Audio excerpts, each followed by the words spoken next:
Hey everybody, Ben here from DMC Films and Cinder Block Studios, and today we're taking a look at two distinct concepts in acrylic painting, transparency and tint strength. And contrary to what a lot of YouTube artists say, they are not the same thing.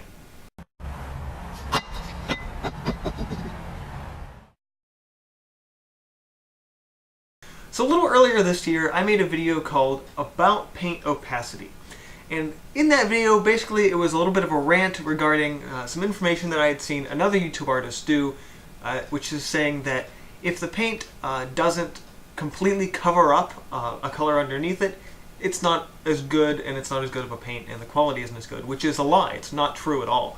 Paint opacity has really nothing to do with the quality. Well, not nothing to do with the quality, but less to do with the quality, specifically with artist and professional grade paints. Because there is a varying level of opacity or transparency with your paint. Acrylics come in transparent colors, semi-transparent colors or semi-opaque colors, and just opaque colors. There is a range of three, and that range of three will vary a little bit.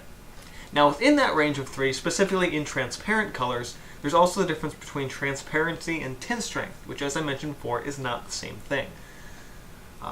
Transparency, again, simply means how transparent is your paint.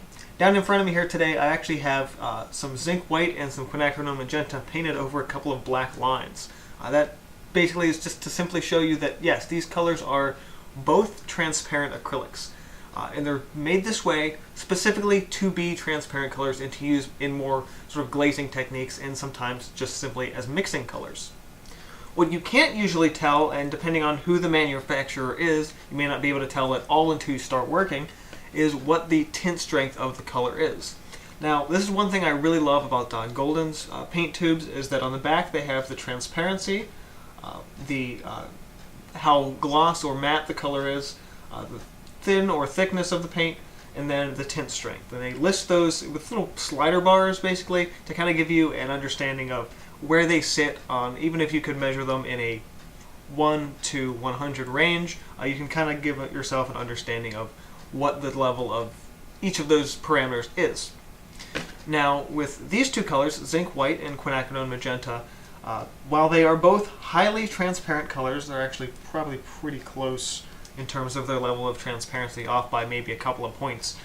Their tint strength is very, very different. The quinacridone magenta tints to about 75%. The zinc white has basically little to no tint strength whatsoever. So this level of difference is something that you may not know right away, and you can either know by testing your paint out or just reading the back of your tube.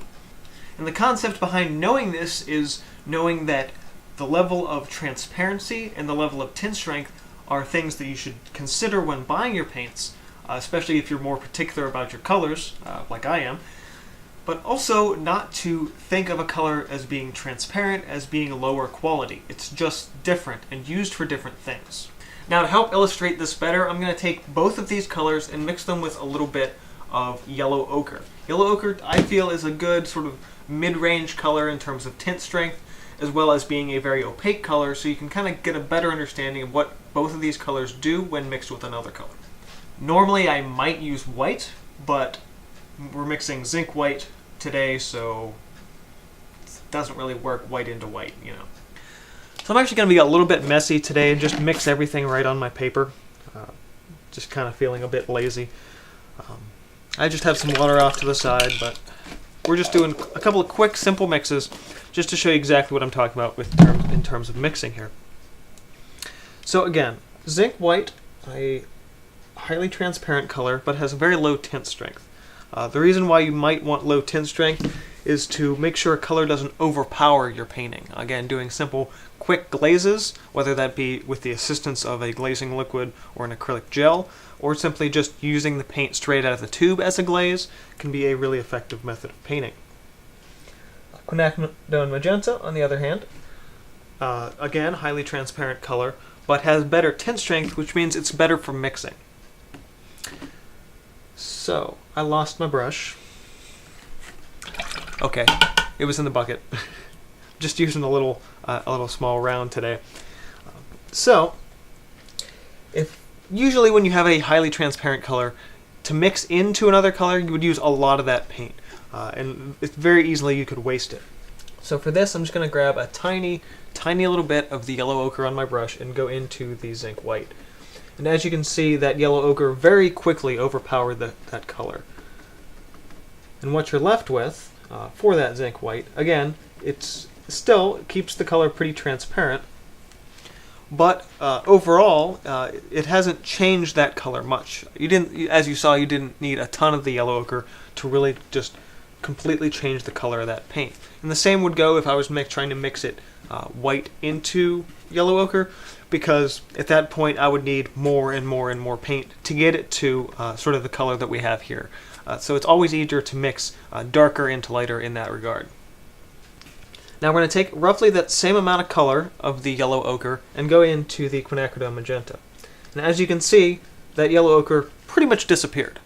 And that's because, in this case, quinacridone magenta has a much higher tint strength both than the zinc white and apparently also the yellow ochre. So you need a lot more of that color to get a simple one-to-one mix.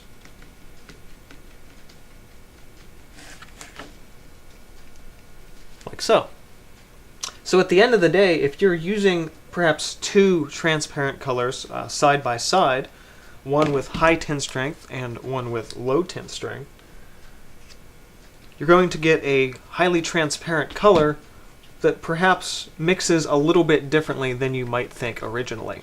In this case, you use a lot more, or rather used about the same color of each, the quinacridone magenta and the zinc white, but because one has a much higher tint strength, one of those colors, in this case the quinacridone magenta, is going to have a much stronger and dominant vibrancy and mixing strength with the other color. And that's just really what I'm talking about today in terms of keeping an eye out for tint strength as well as transparency. So as always, if you learned anything in this video, hit the like button, get subscribed if you're not already, and this has been from ZMC Films and Cinderblock Studios. See you guys next time. Hey guys, thanks so much for checking this video out. Again, if you liked it, feel free to hit the like button. Let me know what you thought of it in the comments below. But normally in this post screen, I have a video that I'm just highlighting. This week, I'm not highlighting anything, not because I don't want to, but because I've got a lot of stuff coming up in the next couple of weeks, including one video which I didn't mention last week because I actually forgot about. So there's some really cool stuff coming the rest of the month, including some big announcements for the future of the channel. Nothing, I would say, groundbreaking, but stuff that I feel is really important that I really hope you guys take the time to watch in the next upcoming weeks. So again, be sure to subscribe and see you guys next time.